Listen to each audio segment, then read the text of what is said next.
Hi all, back with more Red Storm, Dark Blue Defection, Scenario 4, Iron Eagle. This is my part 15. We're on turn 5. We've had two of our three main activate. Well, I say three main activations. We've got the F-16 still to move. Our bombers are not really there yet. But we want them kind of hanging behind a bit anyway, don't we? Because we've got this SAM to deal with, we've got this AA barrage to try and deal with. Yeah, anyway, okay, I was just trying to catch up myself there and see where we're at. And it is the Warsaw Pact's turn. I'll leave that there just now though, because a few comments. John Brown made a few comments from part 11, I think he's got up to. I've got up to 13 out there now. I haven't put 14 up, so. But I forgot about these comments back from part 8, and they were all quite interesting, and I haven't responded to them either. So I know it's like a way back, but maybe I can, rather than read out the comments completely, maybe, although I'll probably end up doing that as it's easier, is try and like talk about what he's brought up here. I'm pretty sure I didn't speak about these, but if I have, then apologies for repeating myself. But I'm probably just as well reading through them when I think about it. So this is from part 8, and it was actually the part I don't think I'd done any gameplay. I had my frustrations about, I think John had commented before in the previous part, and I could see that I was getting things all a bit muddled, not quite grasping things right. Although I think we've got through that now. Fingers crossed. Right, I'll push on anyway. This is at the 9-minute mark, so he's got them all timestamped, so he's just replying to what is happening at that time. So I know me talking about this on a part that's like 7 parts ahead is a bit silly maybe, but I did want to shout out about the things he talked about because they helped me. So he says, yeah, scenario 2 lets you dip your foot into the Red Storm solo pool by having SAMs on the board. This is talking about scenario 2, obviously, which we done, well, in scenario 2. This is scenario 4. So dip your foot into the Red Storm solo pool by having SAMs on the board, but forgoing the activations part. And I think this is what kind of threw me a wobble at first, the fact that in scenario 2, when they introduced the SAMs, we didn't have that activations, and it was simpler, it felt simple. He said, I would agree that the SA11 and SA13s and DBD 2 are set up already activated. Yeah, and that's once that sort of came in my mind, I thought, right, okay, they were activated, these aren't. Whether that was common sense, it probably was. He said, this is why it was okay to start the SA11 acquiring flights as soon as you were within acquisition range. And that's right, I remember back now when he said that, the fact that they started acquiring right away, whereas the ones in this scenario didn't start acquiring until they actually activated. Makes sense, again. So DBD 4, which is what we're playing now, puts you more fully into the Red Storm solo pool by having the Fog of War provided by the SAM War markers as well as the activation process. It all makes sense, it's just I wasn't really getting it, and I started feeling like I was getting some bits and then struggling with some other bits and whatever. But I think we can, I think we're out of the woods now with that. Well, yeah. I'm sure some other things might crop up, but anyway. At the 16-minute mark, he says, correct, arms cannot attack infrared SAMs since they aren't using a radar. Yeah, okay, so I was pretty sure about that, and we didn't try and do that as well. So infrareds are just, they don't use the radar. It's the same with the standoff jamming and spot jamming. I don't think we can do any of that to them because they don't use radars. And that all these things are radar. Yeah. Like I say, use guys that know a lot about these things and played all these games and probably played a lot of flight. Like I say, I've got some knowledge of flight simulator games back in the computer days, but I don't know. I feel like I've not really retained much of the information that was in them anyway. Okay. Well, this was interesting. He says that I took the DBD flight player flight. Let me just get the part that he's talking about here. I know what he's talking about, but let me just find it in the rule book. Yeah, okay, I just had to try and remember myself what we were talking about there.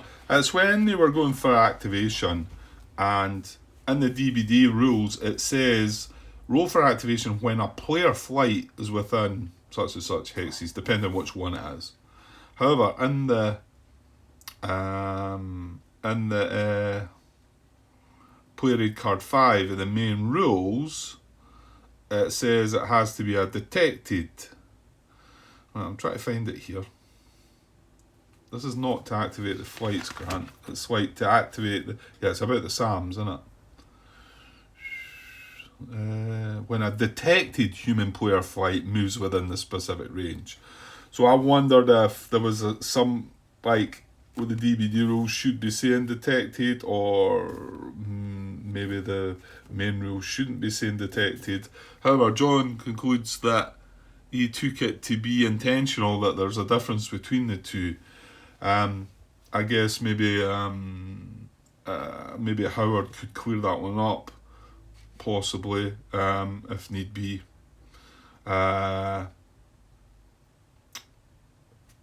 Because John does just carry on. He says, I'm a little curious about the rationale behind player aid card 5 saying detected. Oh, well, I suppose he's challenging the main rules then. He's saying he's curious about the rationale behind player aid card 5 saying detected, since SAMs can still acquire undetected flights. Yeah, okay, yeah. And I knew this was quite interesting. Like I say, I knew there was a few comments in here that really were interesting to me, and that's why I was annoyed that I'd missed them and felt like I should have went back. Albeit with more difficulty regarding trying to acquire undetected flights, but they can do it. We found that out ourselves, and on the actual chart it gives you an option to roll on if the flight's detected or undetected. He says, I played with the rules as written, but do not understand the justification or game reason. So yeah, okay, so it's different in the main rules to what it is in the DBD. So I guess, we're using the DBD rules, so I guess we just go by that. Like John seems to suggest, it doesn't really make much sense, the fact that they can still acquire if it's undetected. So maybe maybe the fact that it says detected human player fight in the main rules is the actual issue there. Okay, interesting. Carrying on. Yeah, this is the one that I talked about, where he says, when I was talking about the infrared SAMs, and I was mentioning about the fact what, could you call them located, because they can't be in an unlocated state. So he and then I said, well, I'll just read what he says. He says, I don't know that I would call them located, since that means you could attack them. So yeah, they're not located. Instead, those SAM war markers with the radar off represent potential SAMs that are hidden. And again, yeah, this all starts making sense. These may become located on activation if they are an infrared SAM, which is always the case in this scenario. Yeah, that's right. Yeah, because just I think that's the reason that they were showing them with the off, and I think that was confusing me a little bit as well. But I think I've got most of that now. I do. I still feel that there could be some things that might sort of get me scratching my head a little bit, but hopefully not as the scenarios progress. But we shall see. I'm sure I'll still need some answers to questions, but that might just be me. Right. Arms are the only ordnance you can use to attack an unlocated SAM. In order to attack SAM with other ordnance, SAM needs to be located. Yeah, I dare say I might have spoke wrongly about that. Yeah, because we were attacking. Well, I think we attacked both these SAMs, didn't we? And they were both unlocated at the time, so it needed to be the arm missiles. Whether I maybe spoke wrongly about attempting to attack them with something else, Don't think of that. It was just the harm missiles that I used against them, wasn't it? Yeah, because, well, yeah, we've not used any AOGMs anyway. So, but I must have spoke wrongly, and maybe that's why he's got that in there. He says, yep, sounds like you understand how altitude affects activation. Basically use the effective range to determine anything where range is required. Right, let me just look at that bit. Yeah, it was just confirming that I do have it right now about the additional range when you're at high altitude and very high.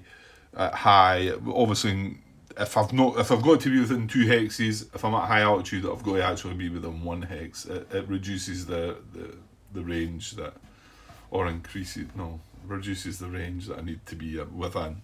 And my guess is that if I was up very high, I would need to be right in the hex, because it adds a +3, I think. So, I'm assuming that you can still be at very high in the hex and detect and activate them. To be honest, maybe it's not possible at very high altitude, because that would mean you're maybe too far away. So, not sure about that one then. Okay, I'll leave that one there. But very high, there's not an awful lot of aircraft, is there? We've not come across any as of yet that I've got that, I don't think. No. So, anyway. Right, I was just glancing at this bit. This is me talking about the way it's written about acquiring an enemy flight. Give me a sec. Right, I'm still struggling to look back on this. I need to... It's about when a flight is acquired. Well, here's John Cannon. He says, explaining a bit more. If a SAM were to acquire an enemy flight that was also within 4 of a friendly flight, the SAM would not be able to attack after the first movement point is spent by the acquired flight. Say, for instance, Cobra was within 4 hexes of Hess, SC-11F would not be able to fire at Cobra until Cobra was 5 hexes away from all Warsaw Pact flights. As it currently stands, Cobra is 6 hexes away from Hess, the nearest Warsaw Pact flight, so SAM-F can and should fire at Cobra when it spends its first movement point.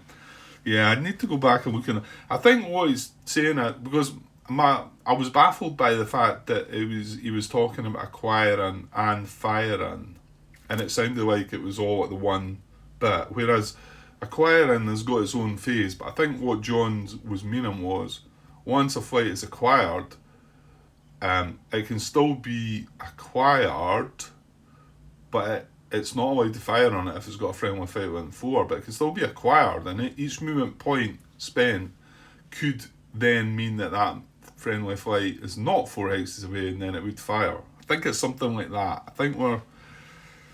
think that's what it was meaning, but I'm not 100%. Okay, well, that was all the comments from there. So yeah, good stuff, John. And like I say, I hadn't got round to them nearer the time. They kind of skipped me by. Right, just a couple of comments from the latest. Well, part 11 it was. Yeah, here we go. Actually, I got around to replying to these comments. I just seen them the other night and I had 5 minutes. So, from part 11 at the 24-minute and 20-second mark, he says, I've always taken it like you did. If there are one or more crippled aircraft in the flight, do this. And that's based on this when it says crippled. You know, it kind of threw me because it says damaged aircraft. If all aircraft in the flight are damaged, do that. Crippled aircraft, combat. It doesn't say if all aircraft. So, but he's agreeing with how I'm reading that. If you've got any crippled aircraft in your flight, you do this. Okay, so good stuff. Yeah, it talks about a movement I made at the 27 and 15 second mark. I'm not going to go and look at that, but it reminds me that when you climb, you can also do a free turn. And yeah, I reply with, yeah, I think I do make a mess of my movement quite a bit. I'll try and keep some of that in mind. But you can go and look at exactly what it is he's talking about there. But maybe just reminding me that when you climb a movement point, and it's, you know, anytime you do that or dive, you can do a free turn, can't you? So I think I could have made it easier on myself to turn the direction I wanted to, but there we go. I was watching back on one of the bits recently I done. I was like, Grant, you could have just done that, and it was like, you know, but I just struggle with some of that.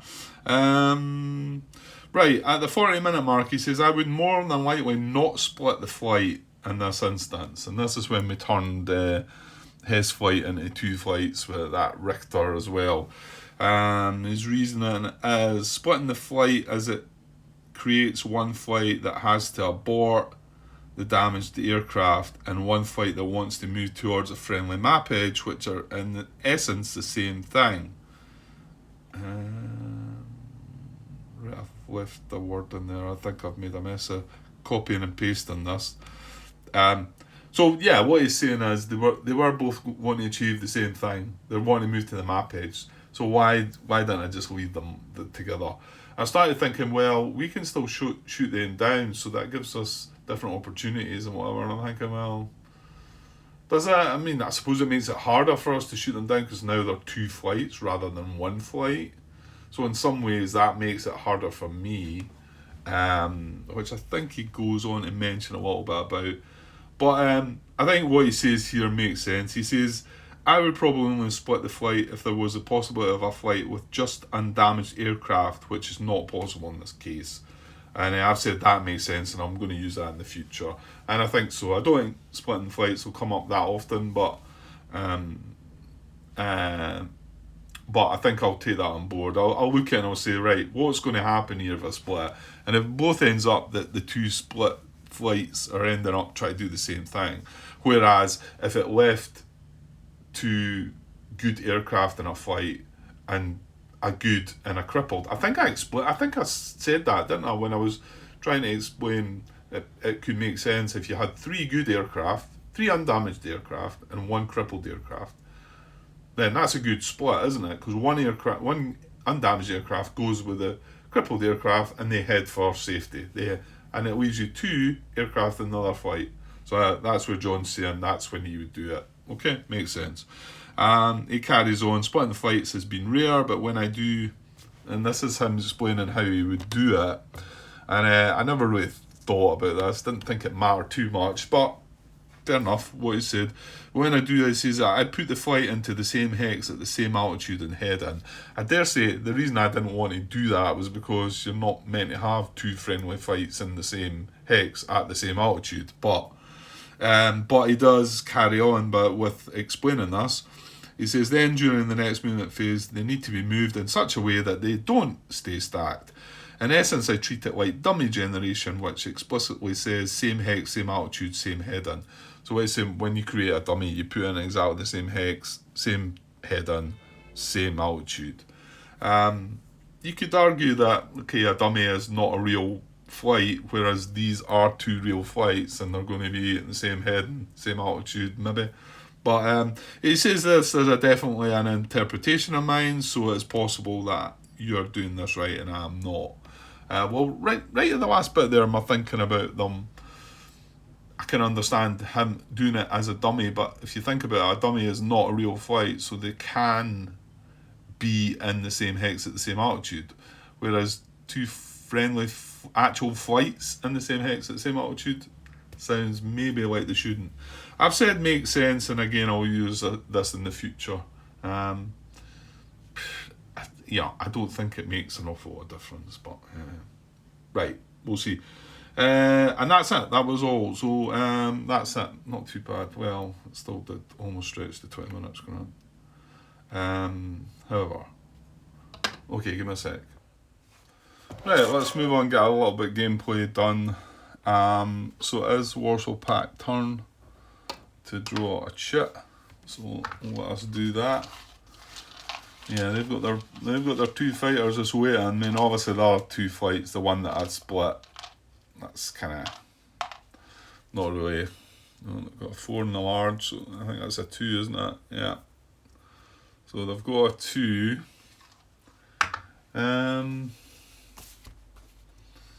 Just wondered if there was any sort of restriction on selecting the flights. No.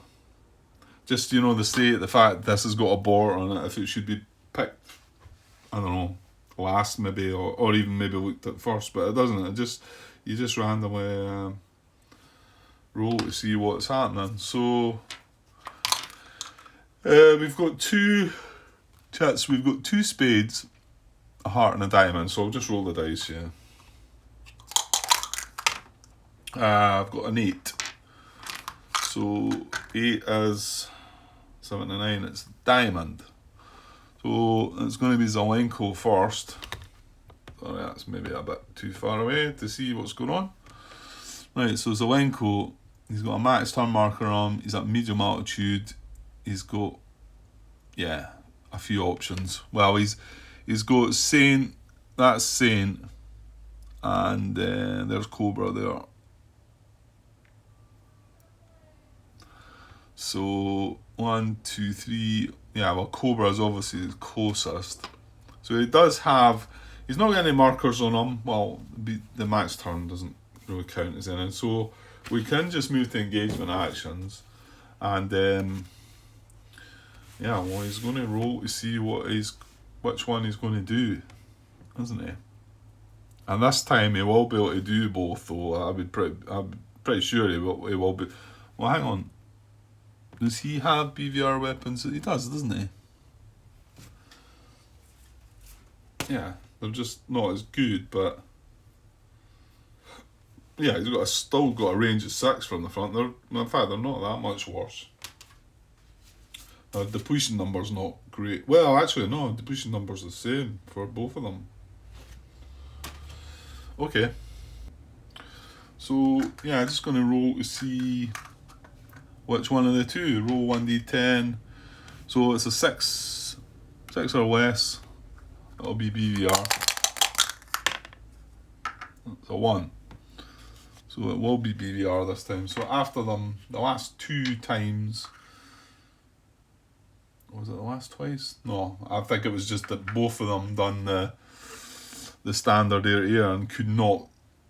Both of them could neither get in range, and now it's going to do that. But anyway, I find it a little strange, all that. But you know what? That's how it's set up to do it. And even John spoke about how he sees that being the way it is. Whether that's well, the thing is, this isn't even Howard's rules. This is the main rules, isn't it? And I could. Well, I've always said I could see these being improved a bit and to make it a bit more detailed and a bit. It would turn it more. It would make it more complex, wouldn't it? But you could see there's certain bits that that could possibly use some tidying up, maybe. Anyway, we'll stick with what we've got now, Grant. Right, so BVR. So if it had no BVR weapons, or it cannot get in range for BVR, or rules of engagement prevent BVR.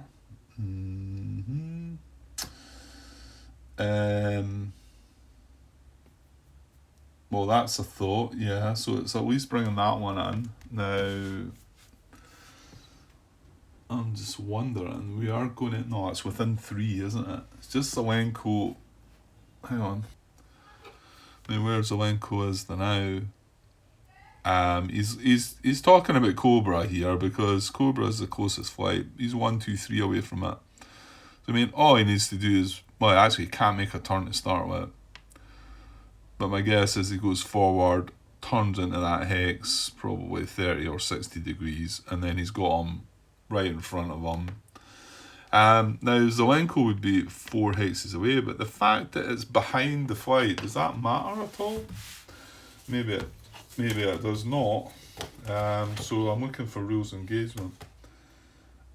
If the attacker and defender's forward arc or forward rear B marks, no shot of friendly flight within 3 hexes of the target.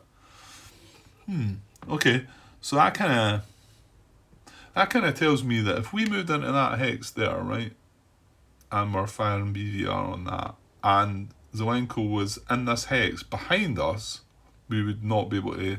That would break the rules of engagement there, even though the flight is behind us. Unless it is more detailed. That was me just on the player aid card there, so is it possible that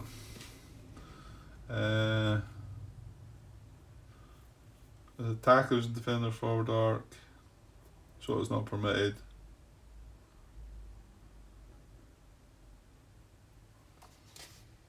Yeah, no, I mean, rules as written, that would stop that from happening. However, that's not going to be the case. He's going to be 4 hexes away. So, okay, so rules of engagement are fine. Hang on, what about the other flights? 1, 2, 3, 4. See, even one of them, if one of them had been just in that hex there, I think that would have stopped it as well. Well, all that would have happened was it wouldn't have attempted BVR and it would have moved in for standard air-to-air, which is maybe what they prefer anyway. So, okay, so let's go back to the table here. So he's got BVR weapons, and he can get into range for BVR, and rules engagement are fine. With nearest detected enemy flight, we go to attempts. No. If we can't do that, we go to attempt standard area. However, otherwise, we're going to go. So determine the target. Select the nearest detected human player flight. No ignoring human player flight. Start with bot flights. Random select ties. So it is Cobra. I'll not jump back to the map just yet. Move as follows. Dash throttle unless already set at combat. Well, maybe we do need to do this, because we know that we don't really need dash, but however, maybe he's wanting to do stuff after the engagement. So let's just read on. Dash throttle, unless already set at combat. Well, it's not already set, so we would be setting dash throttle, which, glancing across there at his medium altitude, would give him a movement of 6. Move to target flight altitude band if able. Well, he's at the altitude band, so that's fine. They're both at medium. And into max range, longest range BVR weapon. Well, what was that? In his front arc, he's got 7, but I think he wants to be at the front, doesn't he? Move into enemy forward arc if possible, so we can do that. Well, I'm saying we can do that. If he sets his speed at 6, that means we're only going to get a 30-degree free turn there. So I think that is still going to be in the front arc though. It's going to split the middle of the hex, and because he's the attacker, he's going to get the choice. So that is going to be fine. And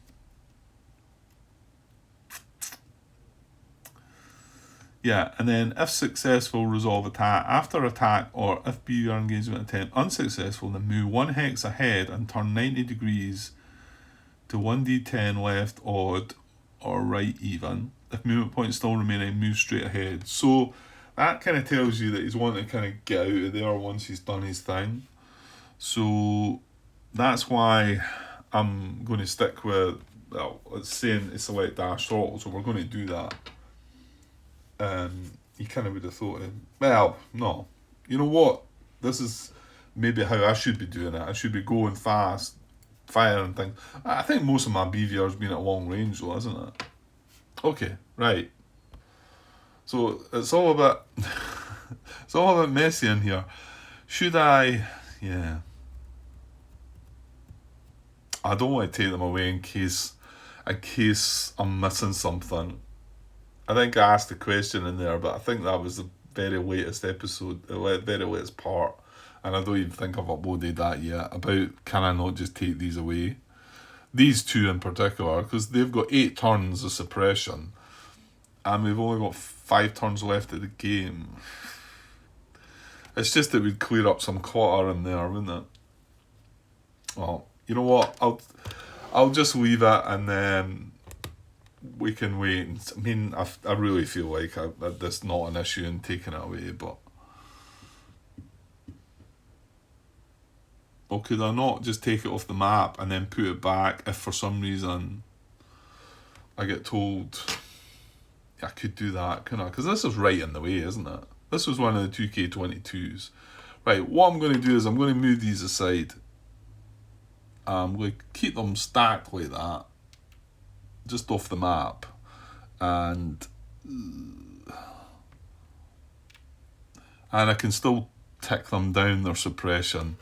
It just clears a little space and we can see what's going on. Now that one I wouldn't take away because I think it's possible that one could switch back on within the game turns left. You know what, it's maybe not actually. Because it's got 5 turns left. We've got 5 turns after that, haven't we? 6, 7, 8, 9, 10. So maybe, I think with the last turn it might try and switch on, and then I suppose if it did, it could acquire. Thing is, it could acquire, but the acquire step is at the end of the phase, end of the sequence, isn't it? Yes, I don't. Right. Anyway, I'll just leave him there. Okay, so we're moving Zelenko. He's the first one. We're activating. We're setting dash throttle. He's at medium altitude. He's clean. He's got a movement speed of 6. So that's what he's starting with. Now he wants to BVR combat Cobra flight here. So, and it can't turn right away. This is a problem because it's got a max turn marker on it. So I think the best thing it can do is move 1 hex there and then do a free 30-degree turn into there. That'll come off. He's at medium altitude, that's where he wants to be. Now his front arc is going to split that hex, isn't it? Oh, my wee dooda's not working now. That's probably the battery then, because like I say, it was sitting there for long enough. In a box. Alright, it's flickering away a bit. Okay, I'll get another battery for it probably. I don't even need it in this case anyway. Yeah, you can see that he needs to be in his front arc, but we go down that spine of that hex and down the spine of that hex, so it'll cross right through Cobra flight. And because this is the attacking, this is the active flight, and this is what is it? It's the attacker that gets a choice anyway. So he clearly says that he's in this side of the hex, so he's in his forward arc, right? So that's a spent 1 movement point, and he is going to attempt BVR with that 1 movement point. Yeah, I'm forgetting they're going to actually need to roll for the engagement, aren't they? They might not engage. And you need to spend a movement point to be able to try that. Okay. So he's going to roll for BVR engagement to start with, whereas the F-15 has always got to skip that part. Right, we can put that aside and get back to that. So let us see the engagement chart. And let's have a look at that. We can see, like I say, he's in his forward arc and his missiles are in the forward, and we're in his forward arc as well. So he's got a range of 7. So there's not a problem there. Not 7, sorry, my bad, 6. This is Zelenko in it. He's got a range of 6. Yeah, that's right, for BVR. Okay, let's look at this engagement table then. So just double checking the requirements. Defender detected, yeah. Just having a look at that again just to be sure. Yeah, we are. As in range of the undepleted weapon, the rules of engagement must allow it. And I think we're okay there. No, look down must not apply. Well, he does have limited look down, but we're at the same.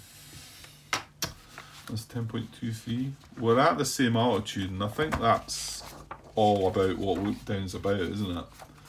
look down applies if the target flight is at a lower altitude band. So I don't think I need to read anymore. Some of them it doesn't apply to, but we are at the exact same altitude band anyway, so it's not going to apply. Look down, right? Attacker not defense field, attacker's defender and forward arc. Yeah. And not disordered. Yeah. So everything's fine there. So yeah, we need to look over here and see if he's gonna roll on this BVR column. Sorry. Yeah, he's gonna roll on BVR, that's right. So he needs a 9 to start with. And then there's 2 modifiers only with this one, the aggression value and the target in different altitude band. They only apply to BVR, the rest don't apply. So his aggression value I think is 0. Oh, actually he got a -1, didn't he? Zelenko, yeah, he's actually -1 for his aggression, and there's no difference in altitude band. Oh, hang on, hang on. No, we don't both roll on this.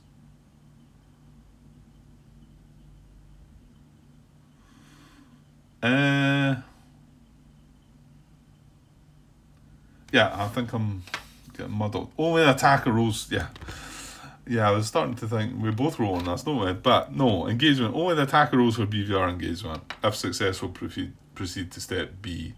If unsuccessful, flight continues in movement. Right, okay, so it's just him that's rolling on this. He needs a 9, however, he's got a -1 because he's aggression value. Okay? So he kind of needs a 10. That's 2 dice though, so still a good shot at this. Right, okay, so here we go. Oh, there's an 8 and 1 dice. And there's a 3 and another, so he's good. So 11 -1 was 10. So engagement is successful. So we proceed to step B. And on that, it shows you that now we go into the manoeuvre. And now it's basically the same as what the F-15 was doing. We go manoeuvre, shot resolution, depletion, damage allocation, morale, markers, and then bailout if any of that's applicable. So we'll get across to the manoeuvre table. Okay, so here we are, manoeuvre table. Again, it's the BVR side. Now he's only, well, actually we've shot one down as well. He's only got 1 aircraft in the flight. And you know what? I think the doctrine would have applied anyway to him. Doesn't apply to the MiG-29. However, he's only got 1 aircraft anyway in his flight, so we're only going to be checking the 1 column on the BVR dice roll side. And then, are there any modifiers? Per altitude band difference, that is no. We're both at medium, so that doesn't apply. I'm not being attacked from the rear. I'm not being attacked from the beam. I am being attacked from the forward arc. So he's going to get a +2 there, and his aggression value is a -1. So he's getting a +1 on this. Number of aircraft in his flight is 1 with a +1. See if I can keep that on view. You need a high result. He needs a high result. So with a +1, he's rolled 11. +1 is 12. Oh, he's just got 1. And oh no, I'm looking at the wrong side. Oh, he's not. 10 to 12 with 1 aircraft at 0. That was right, and he rolled 11. His modifiers were a +2 for forward dart, but a -1 for his aggression. Just double checking that. Yeah.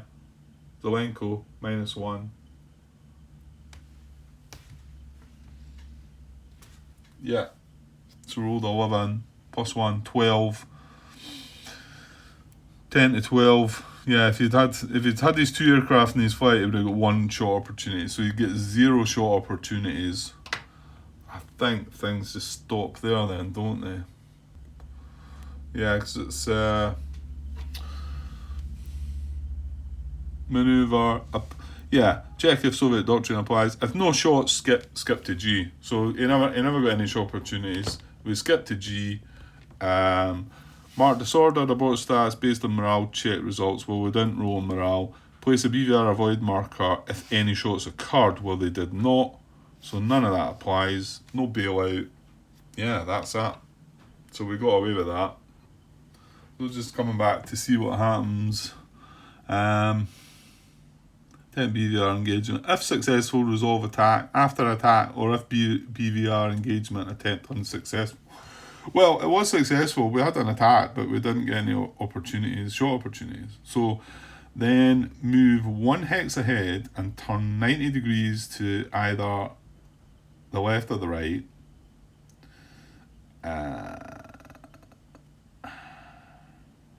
If movement points still remaining, move straight ahead. Okay, well, let's see if he's going to move. Oh, I'm just going to roll this off camera. It's not a big deal. Right, I'll bring it back to the map.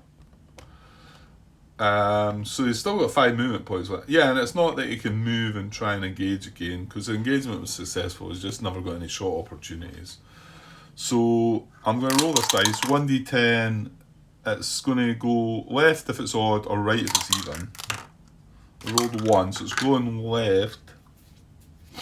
But first it moves 1 hex ahead, doesn't it? Move 1 hex ahead and then turn 90 degrees to the left. So it's going to move 1 hex ahead.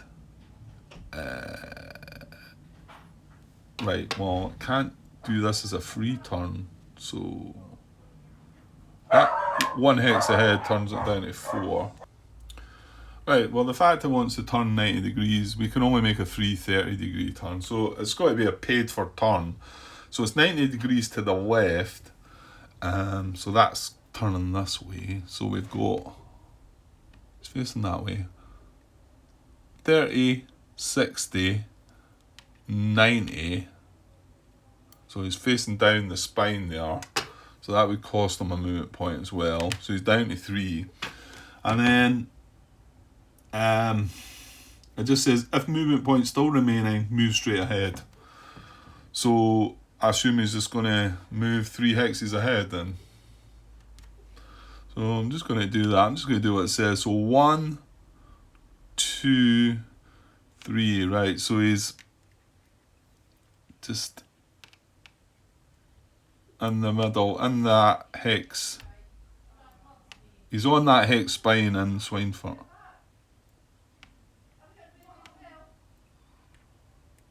Right. And that's him spent all his movement, I think. So, yeah, not really happy. Well, actually, hang on. The Cobra was facing that way. He's kind of right in the way though, isn't he? Not really happy about him coming down there. But, however, that's how it's going to be. Right, well, that's one of their initiatives used, so they've got another 1. So it's either going to be a spade or a heart. So the spade is odd. And I rolled even. So here we go. So it is going to be Ziskov, the MiG-29 flight. So same thing, it can, well, we'll just get it rolled for if it's going to do BVR or standard. Well, actually, I'll come across to the chart.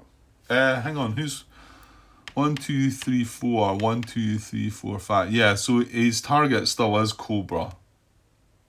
He's at medium altitude, he's got a BVR avoid, so he's not getting any issues there with, he's just going to move straight to engagement actions. Closest flight is Cobra, and I'm pretty sure he can do either or. So going to roll to see which one he does. 6 or less is BVR. That's a 2, so as BVR again. So same situation. We've got the target. Ooh, wait a minute. Right, now he's not. The rules of engagement are not going to be able to be achieved this time, are they? Because Zelenko's within 2 of this flight. Now it would only be allowed if what? I need that other play rate. That's it. If the attacker was in the defender's rear arc, the friendly flight would have to be just within 1 hex. So what that means is, right now, if Cobra was facing the other way, if it was facing this way, then we would be able to carry out this attack because he's 2 hexes away and we're attacking from his rear. But we are attacking from his front, so that means that we cannot do BVR combat. Okay, that's interesting then. So yeah, you can see there that attempt BVR combat, if no BVR weapons, cannot get into range for BVR combat, or rules of engagement prevent BVR combat when nearest detected enemy flight, go to attempt standard air-to-air combat. So we are going to do this. So determine target, select nearest detected human player flight. Again, it's the same flight, Cobra flight, is just 1 hex closer. So we're going to set combat or dash throttle. Actually, I never marked Zelenko with a dash marker, which I will do now. Forgot about that. He's at medium altitude as well, right. Okay, so we'll be fine with combat throttle here because his combat throttle medium has a speed at 4, 1, 2, 3. Yeah, he's not going to be able to come in from the rear though. Well, hang on. Whichever is needed to engage. I don't think even if he took the 6 speed on. Surely not. 1, 2, 3, 4, 5. Yeah, he wouldn't be able to get into the rear arc. It's just he wants to move to enter enemy flight hex at the same altitude if able from the rear hemisphere if possible. Attempt engagement. If engagement attempt not possible, move as close as possible. Right, well I can do it. So and then if engagement is successful. Right, so it can engage in air-to-air. What I'm trying to see here is if I set dash throttle, can I get in his rear hemisphere?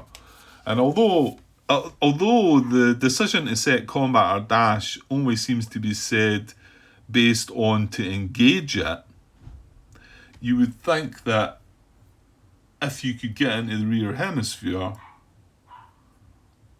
with dash throttle, then that you would do that. So what I think I'm trying to think is he gets benefit. I think I'm looking for that geometry. That's what it is. If the attacker is in the defender's rear or rear beam arcs. Yeah, so it doesn't have to be in the rear arc. It just needs to be in the rear. It needs to be coming from the rear hemisphere. Is that achievable though? And I'm rubbish with this moving and turning. I think I've found that out. That I'm not very good at working all that out, or working all the angles out. Well, there's what we're looking at there. So I mean, if he had 6 movement, could he get into? I don't know. You mean even if he's in? Well, if he's in that hex there, is that? Hang on, let me try and work out. Yeah, that's the rear beam. No, hang on. He's looking at the spine, right? Well, he could decide. Yeah, if he was at that hex there facing him. Well, in fact, yeah, he might be able to. Even if he was in that hex there facing... oh no, if he was in that hex there facing that way, would that be him in the beam? It would be, yeah. That would, and he could class it as the rear beam. Right, I'll show you what I'm thinking there. He wouldn't then. I don't think he would need dash throttle anyway with that then. 1, 2. Oh no, maybe he would. You're talking about getting into this hex here though, Grant, and facing down. 1, 2, 3. I can't seem to work these out very well. Let's just mess about with things and see if I can get it then. Let's put that there. Let's say I go 1, 330-degree turn. 2, 330-degree turn. 3, 4. Well, there you go. I mean, that's your 4 movement. So you would need to dash if you're going to achieve this. So, but up to now I've only used 30-degree turns, so that would be fair if I was at speed 6. So let's say I've got 2 movement points left then. What's the best turn I can get? It'll be 90, isn't it? Oh, these blue-red cards everywhere. Come on, Grant, you know this. It is 90. So if I was to turn 90 there, we're facing the spine, so that's 30, 60. Well, I think 60 is even good enough.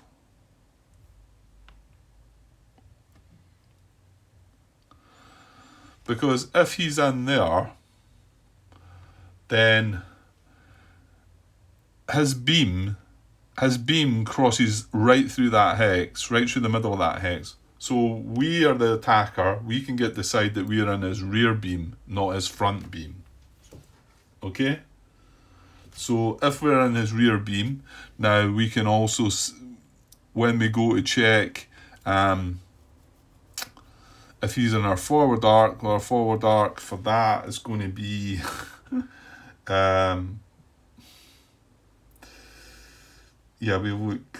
we look split that hex row and that hex row. So again, we can decide that he's in our forward arc rather than our forward beam. So I think that works. I mean, I can actually still turn him another 30 degrees. That doesn't really change anything though, does it? Don't think so. Well, once he moves into hex, he's going to use up all his movement points. I think I'll just leave it like that. Well, to be honest, I could make it a bit tidier by turning him that extra 30 degrees then. So, yeah, I mean, I think he can count himself in our rear beam, and he can count, well, that's clearly in his forward arc now, isn't it? Because it's straight ahead. So I think that's right. Now that was me using, I had to use 5 movement points for that then, didn't I? 1, turn, 2, turn, 3, 4, and then 5 to make a turn. In actual fact, we're finishing on a turn. Right. I'm not sure if all that matters when you go into air-to-air combat. Do I still track the fact that he's finishing on a turn when we come out of this? I don't know. I'm not sure. He still has movement points left, but they're all going to just get used up here.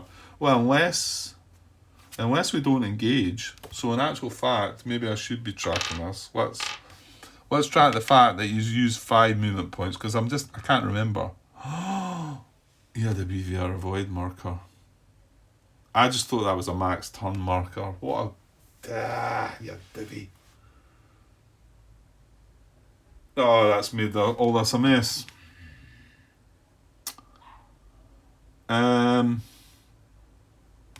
Because we need to just rewind now, and none of this is going to happen. Put that back, Grant. It was in there, wasn't it? He was facing that way. Because he's got a BVR avoid marker. Yeah, because we BVR'd him, and that's when we depleted our weapons, so we weren't able to BVR Zelenko. Yeah, because we're going to have to have looked at this, and he's going to set combat throttle and spend the movement point. Well, actually, he can still engage, can't he? Or can he? No, I don't think he can. No, he can. He can. Okay, so let's take that away because he's not doing that speed. Let's put the flight back where it should be. Let's set the combat throttle at medium altitude is going to be 4 for the MiG-29. Okay, so let's set at 4, medium altitude. We're going to spend 1 to remove the BVR avoid marker. So we've got 3 movement left. We're then going to have looked at things. We're going to keep our die rolls that we had.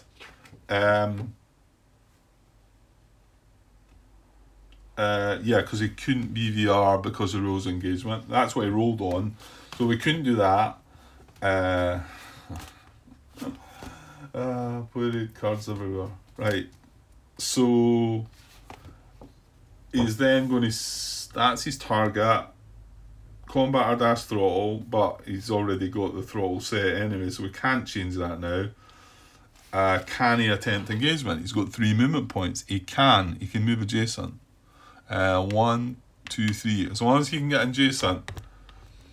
Now this is the one that was that Mike brought up, the fact that he thought you needed the actual movement points to go in, but I think John Brown explained that quite well, that you end up with a manoeuvre marker at the end, which kind of balances things out a little, doesn't it? Okay, so yeah, he can't mess about though, that's the thing. So 1, 2, 3, free turn, really. It's something like that. That's all I can come up with. So he spent all his movement. Well, again, did he have to end on a free turn? 1, 2, 3. And then that takes away that edge of, do I need to have a free turn, max turn marker on him? No, that's fine. Again, he's the attacker. He decides that he's in his front arc. We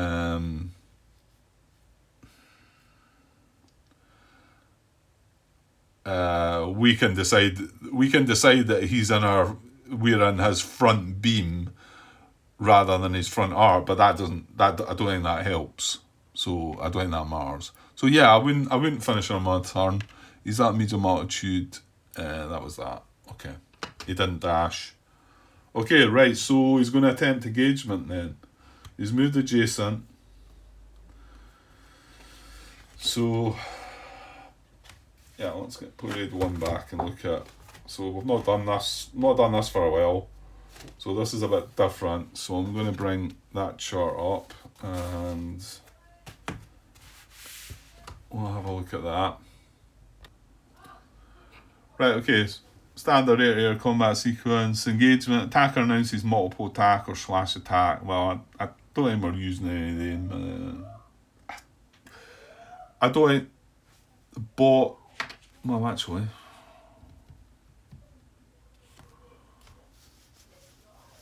Would it do any of that? I don't think I recall reading any of that in the past. Let's play the card 5 now. Let's just double check. Does it have... There's a bit general bot behaviour. No, there's nothing there.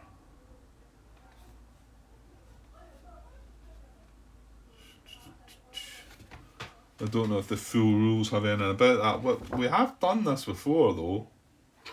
I think we just kind of didn't use that. They are sort of... They're not optional rules, they're sort of advanced rules, aren't they? Let me just have a quick look at the solo rules at the back of the book. No, I'm not seeing anything about that. I'm pretty sure we didn't do anything about that the last time we'd done this. So none of that. And then, so both the attacker and defender roll for engagement. So that's what we're going to do first, because it might turn out to be that engagement doesn't happen. because we're both rolling on this time. Okay, so we'll do the attacker first, which is Siskov, the MiG-29. Now we are both detected on the day, so we're using the 10. So 10's the base value. Now we hang on, standard air requirements. Let's just double check. Defender detected and not stacked. Yeah, why? Oh, because he could be undetected. Yeah, that's right. Defender detected and not stacked with friendly flight. Defender within 1 hex and same altitude or 1 altitude below. We're in exact same altitude. Not in same hex, attacker's defender and forward arc. We're not in the same hex, and he does have me in his forward arc. Yeah. Attacker's undepleted weapon. He does. Attacker not disordered, deported, or Ollie or Sam attacks and current hex resolved. Oh yeah, I've just remembered we can scatter here, can't we? Ooh. That might not be good. Okay. Battery's running out. Let's just see if we can get through this, I think. It's 20%. I'm sure we'll be alright.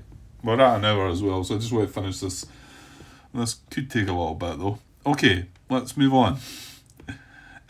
So yeah, requirements are fine, I believe. So the modifiers, his aggression value, well, I think we knocked one off it recently, didn't we? Yeah, we knocked it down to a +1. So he's getting a +1 for that. So we're looking at these modifiers now. All these modifiers apply to standard area. So he gets a +1 for that. There's no difference in altitude. Flight is not disordered. Target is making a slash attack. No. Target in rear hemisphere.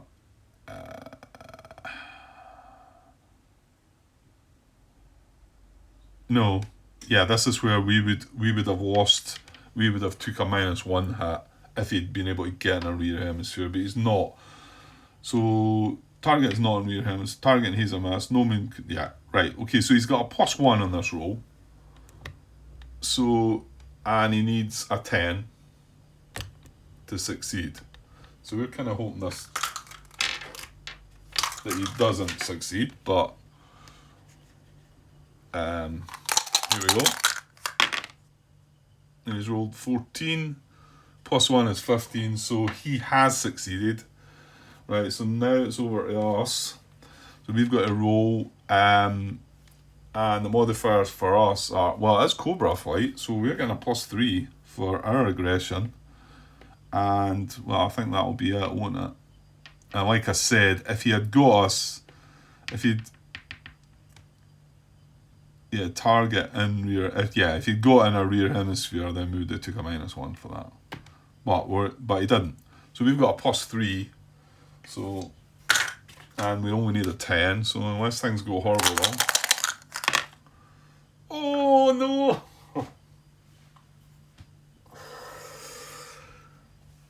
6 + 3 is 9. That's not 10. Oh no.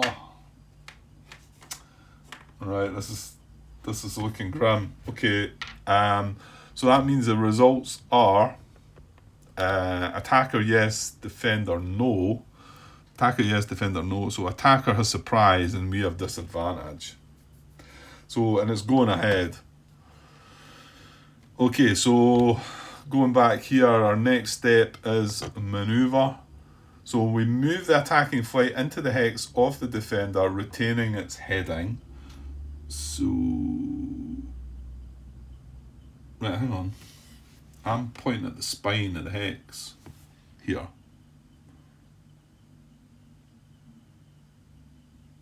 Announce disengagement or jettison. Yeah, I think that's for us, but I don't think we're going to do that. Each side rolls a maneuver, determine the number of shots. I mean, the fact that he's got surprise though. Maybe I should look at disengagement. Right, what I need to know is how he goes into the hex here. I seem to remember reading something about that. And I mean the fact that he's facing down the spine of the hex, so does he just go in and go like that maybe? I think it's I think it is written in the rules somewhere. So give me a second. Right, here we are. Well, no. It says the combat takes place in the defender's hex and altitude. If the defender is on a hex side, the attacker determines which adjacent hex combat takes place in. Both fights are moved into the combat hex, retaining their current orientation. Well, it's not the defender that's on a hex side. You can see my... Well, right, I'm going to conclude that I move in and just on top of him like that. So he's facing that hex spine and I'm facing that hex spine. You know what, I'll take this wee blue cube away just now. I'll leave it at the side. So that's what I'm going to conclude happens. If it meant I had to be facing that way, attacking him, I could have ended with that turn. So it wouldn't have been an issue. And then I would have been facing directly down. But I'm wanting to say that that would be okay. Because if we were to have moved that one hex, what you would have done was moved into the spine and then turned 30 degrees. Well, in actual fact, that would have then meant I was facing south. So should the flight be facing south, maybe? It maybe should, rather than on the spine. In fact, I think I'm going to say that. So I think it should be facing that way. Because that's how we would have moved it. If we were moving from there into that hex, we would have had to move on to the spine and turn 30 degrees. So I think that's maybe how it should finish. I don't suppose this is a huge big deal. Or we could just say, let's just say we did turn 30 degrees in that last movement so that we were facing that away, and then that keeps it simple. But if you want to add into that there, John, feel free to, if you feel any of that needs cleared up or confirmed or whatever. Okay, so manoeuvre. So we moved in, retaining its head. See, it was retaining its head in there. So, but I think by moving on that hex side, we would have had to turn though. That's why I'm thinking that's still going to be the heading. If that's the case, and he should be pointing that way, let's just say that we turned him there, and now he is pointing that way. And maybe John can clarify. Okay, right. So now we need to move on to the manoeuvre table. Each side rolls a manoeuvre to determine number of shots. Okay, let's get this flipped over and look at this. Right, again, we'll go with the attacker first then. So obviously a bit more to this. We both roll on this time, and then it's not this table modifiers we're using, it's all these. So, and right, so the number of aircraft in the Cisco flight is 3. We shot 1 down. So there. Now hang on. Doctrine's not going to apply because this is the MiG-29. So if it was applying, then we don't use the 2 column. So they are going to get to use the 3 column because they're MiG-29. And remember, our dice rolls are on this side this time, so it's a bit more brutal. So modifiers, let's look at the modifiers. Well, first of all, we need to check for manoeuvre rating modifiers. And this affects the differential in manoeuvre. So did the flight, this is him we're talking about, did the flight climb this movement phase? It did not, it stayed at medium. It didn't zoom climb, it's not marked with a manoeuvre marker, it's not marked with a BVR avoid marker. No, so none of them apply. So now it's looking for the manoeuvre differential, and it's manoeuvre, this is when we need to look at the cards then. So that's what we're up against here. So this is attacking flight. So his manoeuvre rating, both flights are clean. Well, F-15 doesn't have an option. Both flights are clean. We're both at medium. So his manoeuvre rating is a +7 at medium. And our manoeuvre rating is a +9 at medium. So he actually gets a -2 to that modifier there. So he's got a -2. And the thing is, when it comes to us, we're going to get a +2 for this, right? And the same for this aggression one. it's, well, when I say the same, it's going to be one way or the other. His aggression is +1. Our aggression is +3. Now his is +1 because it got knocked down one. Yeah, ours is +3. So again, he's getting a -2 there. So he's getting a -4 from they two. We're getting a +4. So that's a good part. Right, the geometry below is here. However, the attacking fight is defenders forward or B marks, geometry mod. Yeah, it's the very first one. So there's no modifiers to that. It's a 0 and a 0. This is the only one that's relevant, and that's if you can get into your rear hemisphere, basically, and that's what he was trying to do. But couldn't do it because of that, having that BVR avoid marker to start with. So he's still at a -4.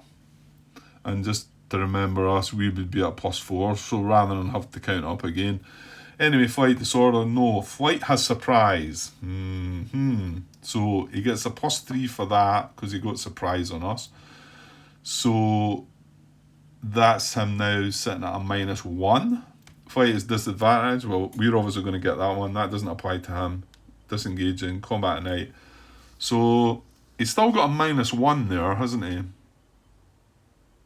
was a +4. Sorry, it was a -4 and then a +3 for the surprise, which gives him a -1.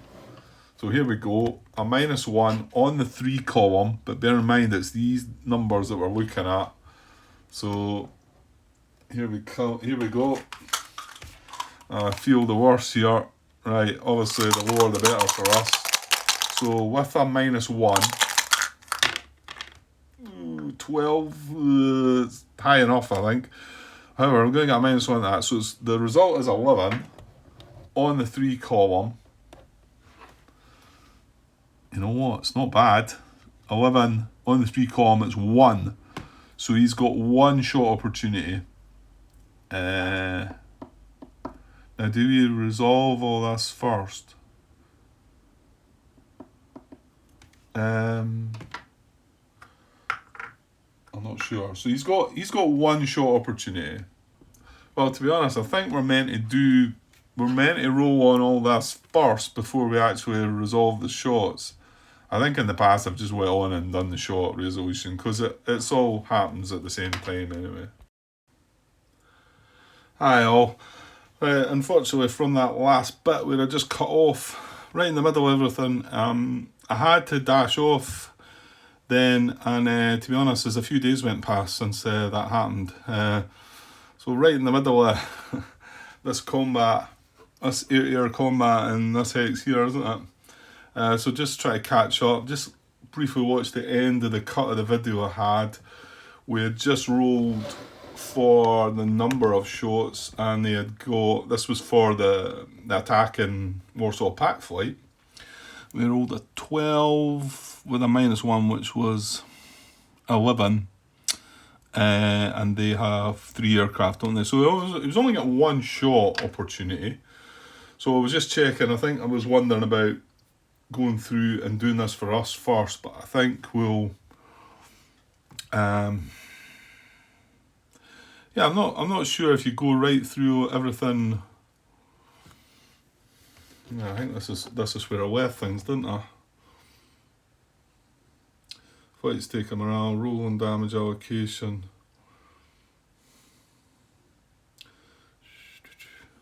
Right, hang on, I see. I mean, I don't suppose it matters how you actually go about doing it, do you? So let's see if it says it in the rules. How standard, that's prerequisites. I don't actually think it goes through the.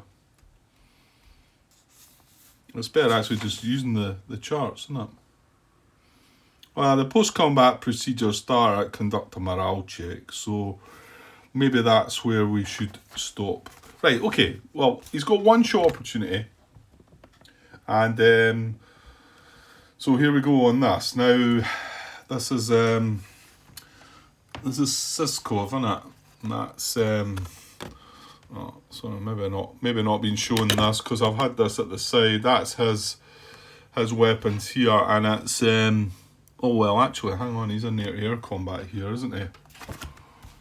So what weapons is he actually using? This was a bit I found a little strange as well the very first time I looked at it. However, let's see if it does. Well, if I play red card 5, I'm not quite organised here. I've been itching to get this bit finished, but I've just not had the time. Work got in the way and other things, and so I got home a bit earlier from work tonight. So I thought, well, I can at least finish this bit off and hopefully start another bit. But I know we're at an hour and something here, so I just really want to finish this combat, and then I'll cut the part, and then hopefully I'll have time to do another bit. Right, I'm just looking here. What is it I'm looking for? It's the weapons that they use, isn't it? Yeah, here we go. Hang on. So yeah, so if engagement successful, resolve your air combat, take all possible shots using the following priority.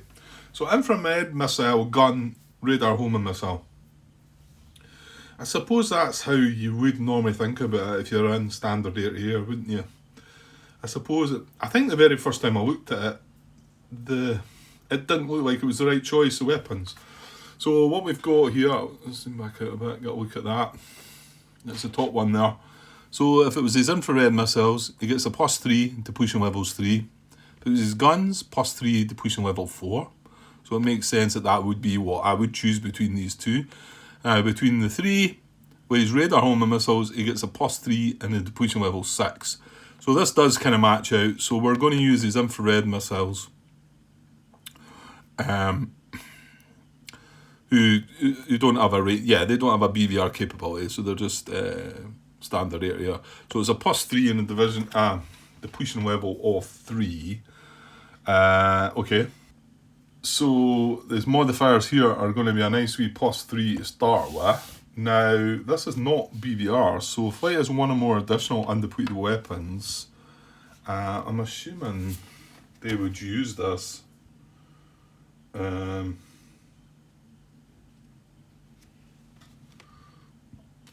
Well, actually, this isn't something that you would select, is it? It's just something that you get a +1 for. Yeah, so he's got guns, and he's also got his radar homing missiles as well, so he's going to get a +1 for that as well. So he's getting a +4 on this table. And he's only getting one shot, so let's see what we get. I'll zoom out, and remember we're starting to show some of the dice rolls here. Right, so a +4. And the high, well, generally the higher the better here, but you can go a bit too high and maybe miss out. So here we go. 11. Yeah, that's pretty good. So 11 +4 is 15. And that sounds like right about the number, is it? Oh no, it's just short. Mind you, it's pretty bad. So it's one aircraft crippled. That's right, you got a 4, you got a +3 and a +1, 4, 11, 15. Yeah, so he's got a 1 aircraft crippled result for us. So we don't know which aircraft yet. It is Cobra, isn't it? So we've got 4 aircraft, so this is going to be bad, I think. Okay, so should I carry on with... I think we should roll for depletion. Just want to check the back of this.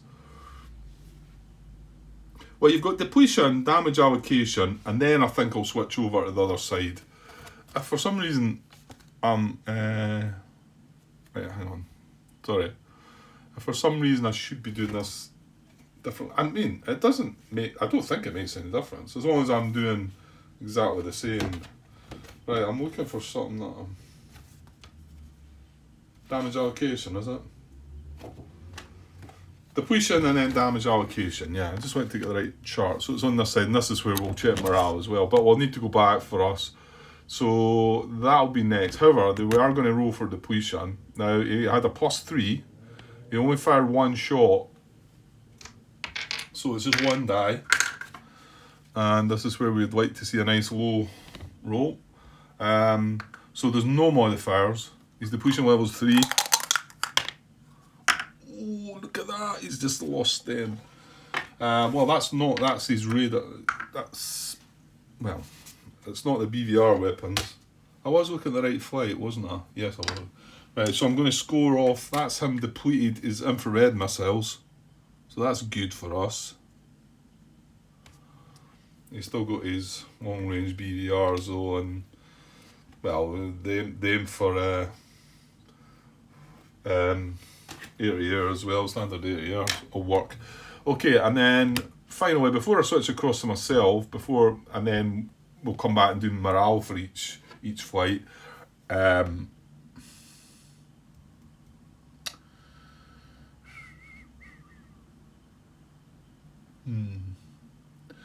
Okay, I'm just looking down at this Initiative 2 chat. It's been that long ago. I'm not sure if they've activated one of their flights or not. If this is the first of the two, I'm going to have to look back on that. Right, anyway, let's roll on this first. Right, this doesn't really matter, this die roll.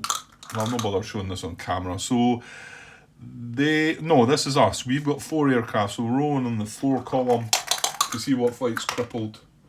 I've rolled a 9, so it's flight 4. So, along there for Cobra, we're going to get a purple on flight 4. Right, not sure if you can see it. I think you can see that actually. So crippled aircraft, right, not so good. Not shot down, so I suppose it could have been worse. Right, so let's now move back and do us then. So back to the manoeuvre table, and of course it's been that long as well. I think we had these numbers in my head at the time, but so none of these modifiers apply. So it was just straight into them, and I've got the 2 flights still sitting out there. We can see that they're at medium altitude. Yes, at medium altitude. So he's got a +7 for his manoeuvre. We've got a +9. So yeah, +2 there, and then the aggression difference, I think is also a +2, isn't it? Because he's on +1, we're on +3, so we got a +2 there as well. The geometry was nothing. None of the rest apply. Hold on, stop, Grant. We got disadvantaged. So we got a +2, that's +4. We are disadvantaged though. So that takes 1 away. So it's a +3. And we're rolling on the 4 column. Remember, we've got 4 aircraft. We don't count the fact that flight's crippled at the moment because this all happens at the same time. Simultaneously. Happens simultaneously. See that? Can't remember who reminded me of that word. Let's say it was Bill maybe. Right, sorry, I forgot. I just couldn't remember it though. Okay, so we've got a +3. And yeah, we're rolling on the 4 column, and it's not BVR. Right, here we go. Higher the better. Oh, come on. 7 +3 is 10. Oof, well, yeah, that was terrible, wasn't that? So we've got 1 shot opportunity because we've got 4 aircraft. Yeah, that was terrible. Okay, well, not what we can do about it. Right, so down here, short resolution. Now we've got options of, yeah, we clearly use our infrared missiles as well. AIM-9Ms. They're a +3 with a 3 depletion. Mind you, the radar homing missiles are the same. Oh no, we're out of radar homing missiles. Sorry. Oh well, hang on. No, I'm better using my gun. I'm better actually using my gun. As you can see, the gun's a +3 as well, but its depletion level's 2. So yeah, and well, do you care if your gun depletes rather than your? No, I don't think we do. I think we'd prefer to keep our infrared missiles. Okay, so I'm going to use a gun. So we got a +3, and the depletion level is 2. Now, we also have the infrared missiles that we can count towards us. So we're going to get the +4 as well. So we're getting another +1. So at +4, and when it comes to our depletion levels at 2. So see if I can get a similar result to what we got. Yeah, +4. That looks good. Maybe not as good. Oh, it's not, is it? So 10 plus 4 is 14. Yeah, we've got damaged. So it was crippled for 14. We got 10. Yeah, okay. So we've got one aircraft damage result. Okay, so before I go and resolve that, I'll roll for depletion. So remember, we used our guns, so depletion level's 2. No modifiers because we only used one shot. Right. 10. Okay, that's good. So no depletion for us. And then just to get the damage allocation now, they've got, what did I say? They had three aircraft, didn't they? Because we had got one down before. So they've got 3 aircraft. And yeah, my understanding on how this works is you can see that aircraft 3 is shot down there. But how we look at this, basically that's aircraft 1, aircraft 2, and that is aircraft 3. Just so that we know what we're looking at here. So I'm pretty sure that's kind of how it works. So we're looking at the 3 column to see who is damaged. Yeah, on the 3 column. Right, okay. 4. So 4 on the 3 column. So it's C2. We don't have any crippled. He doesn't have any crippled aircraft. He's got an aircraft shot down. So it's actually going to be aircraft 2, and that is... Oh, I've done the wrong colour, haven't I? Yeah, I would say, because red... I figure red, crippled's the worst state, so I should change that. So it should be purple for damaged. So I'm going to mark aircraft 2 with purple. You might be able to just see that there. And I'll change that one that I done on Cobra. I'll turn that into a red because it should be crippled. Just get my colours wrong. I need to stick with the same as what you think. As long as it's the same throughout, isn't it? So there we go. Right, there's a state of Cobra. He's got a crippled aircraft. Right. Okay, so that's our damage dealt with. So now we need to go morale check.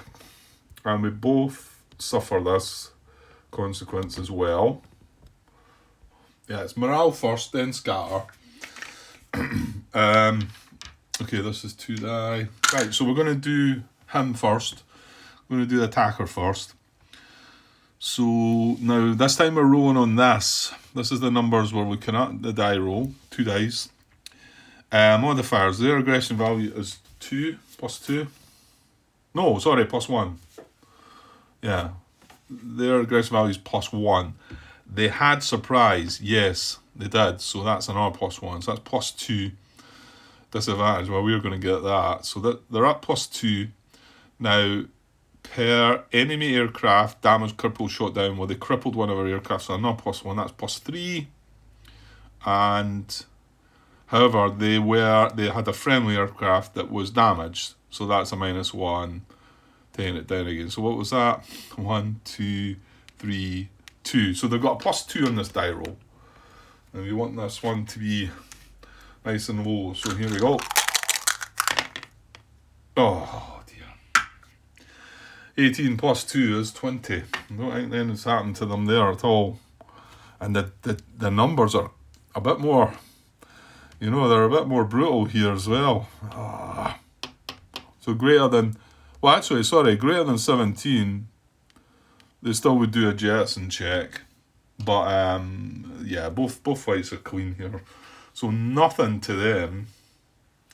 Right, so now to us, we've got plus 3. That doesn't apply to us. However, we got a minus 1 for that. So that's plus 2. We did damage one of his. That's back up to plus 3. And we did get one of ours crippled. So that's down to him. So we got plus 2. So hopefully it's a similar type of roll. And it is not. Oh dear. So 6 plus 2 is only 8. I fear this could be bad. Oh, it is. Yeah. So 6 to 8. -2 on an aggression and we're disordered. Oh, that's brutal. That is brutal. So I'm going to mark this just now. I know that the marker stage comes further on, but just so I remember. Ooh, not good. So we've gone from +3 aggression value down to +1. And we're going to end up as a disordered flight here. That's all went wrong. No. Disordered, there's a disordered marker there.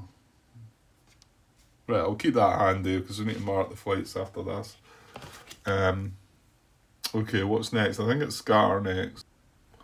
Yeah, so we both roll for scatter. Right, I'll just look at this and I'll tell you what Siskov is pointing.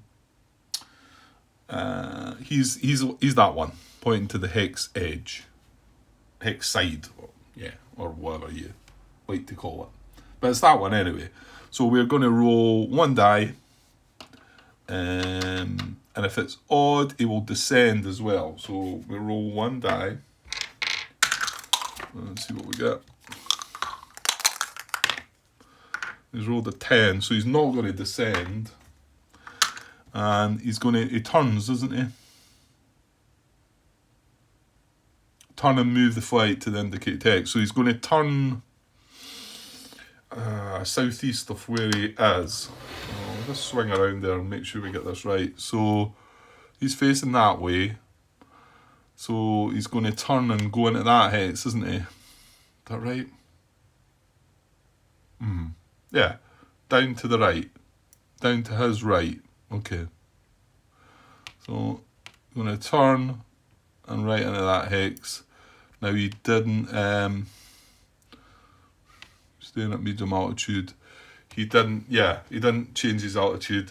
Now you can see Cobra's pointing, he's on the opposite one, so he's pointing at the hex spine, so it's, oops, sorry, not things there. So he's on the other one here. Yeah, so let's just roll dice for him now. 8, so that's even as well, so we're going to keep their altitude. So he's going to go up to the right.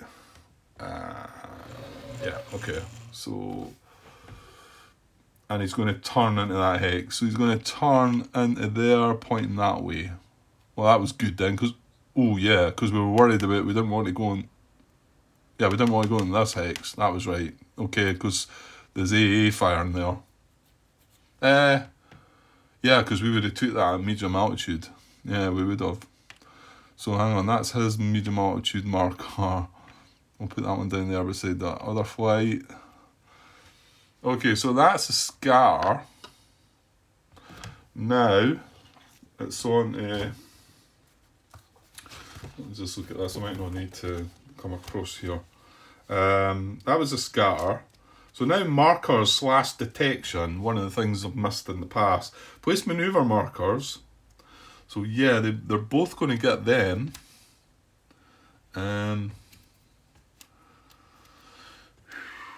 Yeah, well the good thing is here, I think I'm going to put these on the cards. The problem you can have with this, I notice we've got 2 separate flights of F-16, so putting it on the card wouldn't work, but this isn't F-16, so what I'm going to do, rather than clutter things up too much, we get a maneuver marker each, but also mark disordered abort status based on morale checks. Yeah, F-15 gets a disorder marker. Remove any acquisition, BVR avoid, SAM avoid, anti-radar attack, zoom climb markers. Flip flight counters to undetected side. So that's also what we need to do. I could probably have put the counters in there, but... Right, so Cobra's undetected like that. And Siskov undetected like that. There we go. And they both stayed at medium altitude. Okay, bailouts. Well, no, they had one damaged, we had one crippled. And then mark fuel. Mark off 1 fuel point for each flight that engaged in standard air-to-air combat. Well, we both did, obviously. So mark a fuel point off for Cobra. I'll just do that with camera. That's him spent 3 of his 10, I think it is. Put that back. And mark off 1 fuel for Siskov. Now, he only has 4 fuel. So that's him spent 1. Did he dash there as well? No, it was the other flight that's been dashing, yeah. So that was okay. So yeah, that's it. So that didn't go too well there, did it? No, didn't go well at all. So I'll just leave the markers on the cards just now, if it gets less clutter. But I think they've got to, when they activate again, as long as I remember that they're there, that's the only thing. Well, him being in a distorted state now is going to affect things as well, so yeah, well, he's got to go and he can't do anything until he removes that disordered state, so we're going to have to find out, and it looks like it might be too far to, I get the feeling I might have to come away back to here to remove that state, so yeah, and -2 on our aggression as well didn't help at all, so okay, well, not much we can do about it now. So things have been going very smooth, and now it's got a bit rocky now. So I suppose you're not going to get everything your own way, are you? Right. So what I'm going to do is I'm going to cut that now because I think that's 1 hour and 20 minutes plus. I'm going to have to double check because, like I say, I'm showing a 2 initiative. Hang on, this cube was on someday. Was it on us? It must have been. Cobra must have moved. Yeah. That's why that cube was there, and it was just to take it out of the way while we were dealing with the combat. And obviously Siskov should now get a new cube. There's a finished cube as well. But I'm just not sure if I've got a 2 initiative chit here. I don't know if that was the first or if we activated this flight first. I get the feeling that was activated in the last turn. Sorry, the last, impulse or whatever you would call it. I think this is just the first of 2, but I could be wrong. So I'll double check that before I start again, and I'll go and get this bit copied across, and hopefully, I'll be back for another part before I head off to bed. Okay, cheers.